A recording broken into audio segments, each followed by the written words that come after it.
start right at your doorstep. Yeah. And I say, you know, one of the things missing here is we're not putting the emphasis on spirituality. We're not discussing spirituality. Yeah. But everybody that we revere and look up to are very spiritual people. Yes. You know, we look up at Nat Turner and we keep talking about the killing and the cutting and the that's cool, but he was a very spiritual person. If you read the memoirs, you'll see that he had a one-on-one with God. You know, and that was more of his struggle than the other things came about, but that's what motivated the struggle. He felt like I'm ordained to do this because God said so. When we look at Harriet Tubman, she was a very spiritual woman. Sojourner Truth and so on, you know, and even the piece by U.P. Newton, you know, even he understood the aspect of spirituality, etc. But because of, again, our friend, the Western media, we cut that part out because that's corny. That's not tough. You know, that ain't no real revolution. Y'all gonna be blowing stuff up. Y'all ain't gonna be talking about loving nobody. Y'all ain't gonna be talking about praying. What that got to do with revolution? We got to kill something. Well, you know, Imam Jamil Al-Amin said that if you can't make Fajr, you can't make a revolution. And Fajr is the morning prayer. He said, because if you can't get out your bed and go do what God told you to do, what are you going to do for the people? You're not going to listen to me if you don't listen to God. And on top of that, if you're not willing to kill the devil in you, then there is no chance against the devil outside of you. See, and this is where we're lacking, because we have a movement that does not enforce that, you know, that does not push that. There's a man that inspired me, the late great Sheikh Ahmadou Bamba from Senegal. And, you know, they kept saying he was the leader of this nonviolent revolution. And I always question when they say nonviolent, because that means spiritual. Nonviolent is the code name for spiritual. I'm starting to realize that. Everybody says nonviolent is spiritual. You know, so he didn't outrule and say we're not going to ever get to that level, but his opinion was if we embrace spirituality to the core, then we will alleviate 90% of the traps that they use to get us. You can't sell me out if I don't want nothing from you. If I don't hold on to this material life, what can you hold over me? You know, even, okay, we say Martin Luther King, we know he was very spiritual. And the records say he got it from Mahatma Gandhi. But what people don't know is Mahatma Gandhi got his inspiration from Sheikh Ahmadou Bamba, this little man in Senegal. Again, an African history in place. And this is why I started to make the tie that, man, it's very important to tie our history and our struggle with our spirituality. They go hand in hand. And we fall short because we don't do that. We don't connect that. You know, we're not concerned about where your spirit lies. See, we learn in MIB, I'm a member of the Muslim Islamic Brotherhood under Imam Talib Abdul Rashid and the late Sheikh Tawfiq and the late Salam. MIB is the child of Mosque Inc. And Malcolm created Mosque Inc. And after he was martyred, the students under Sheikh Tawfiq developed Muslim Islamic Brotherhood. And this mosque, the reason I joined the Jamaat is because this was the only Jamaat that was telling me that you are black and cultural identity is important. We're not Arabs. You have a right. And I was like, wow, they got a red, black, and green banner. That just did it for me in the beginning. You know, actually green, red, and black. You know, so I was like, wow. So when I started to develop, I started to see that we need to put that back out front. Everyone else does, and we follow them. You know, the man in Palestine will say, free Palestine. Sure, we don't want nobody to be oppressed. That's revolutionary humanity. We don't believe in oppression nowhere. But I'm not going to run to Palestine until I free Philadelphia. You know, I'm not going to Iraq until I free Left Rack. Straight up. We got to have a revolutionary priority. And that comes again with spirituality, because you can identify with things on an immediate level. You know, like the brother talked about earlier about coming in our community and talking and stepping up and straightening things out. But we have to straighten out the simple, what we call nafs, or simple, you know, things like drinking. You know, the brother just spoke about the Elijah Muhammad talking about how to eat to live. Well, you know, it's so profound because as I did more study in Islam, I realized in the Quran, it says that the worst sin is when you use your hand to destroy yourself. So all this brilliant man did was just take that and translate it for you, say, here.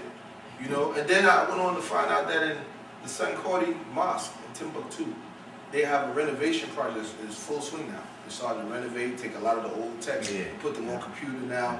And as they were doing this, they found books.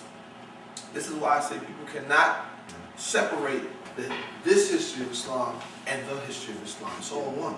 Because all of the books that we revere now, there are texts way back there talking about astrology, talking about diet. You know, we talk about green. Well, the Sankoti Mosque is green.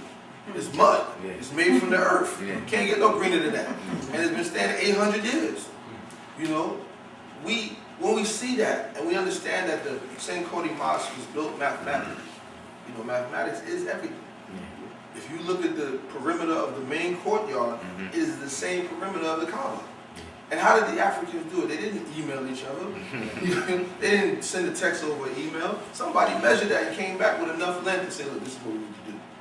You know, we look at all these things, the great Sokoto Empire, the great empire of Mali, Shanghai, all of this was motivated not out of greed, not even from a political agenda, but from spirituality.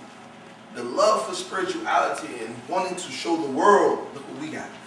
Look how we are. Develop that.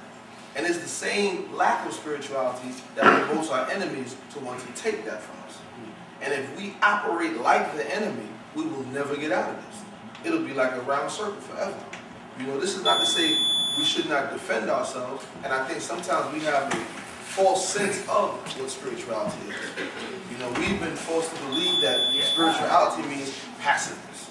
That spirituality means just accept anything that comes your way. That's not spirituality. Real spirituality is when you determine and you create the path where it's going to go, based on what the Creator tells us. That's spirituality. So like the brother said earlier, there's only a few people here. I believe everything is a divine order. I believe that the people that were here were meant to be. You know, again, looking at history, as I look back, and I use the Quran for a lot of reference, but if you look at any major spiritual movement, it started with like 3 people, or 2 people, or 1 person, and their family. So this is how things get built, and we have to understand that when we put that in context. Like, I hear a lot of people in the movement who will get out of the street, black power, or whatever your slogan is, and then right after the rally, let's go to the club. You know, we'll see you at the club. Yeah, we'll just smoke a little, you know, let's go around the corner and do a thing.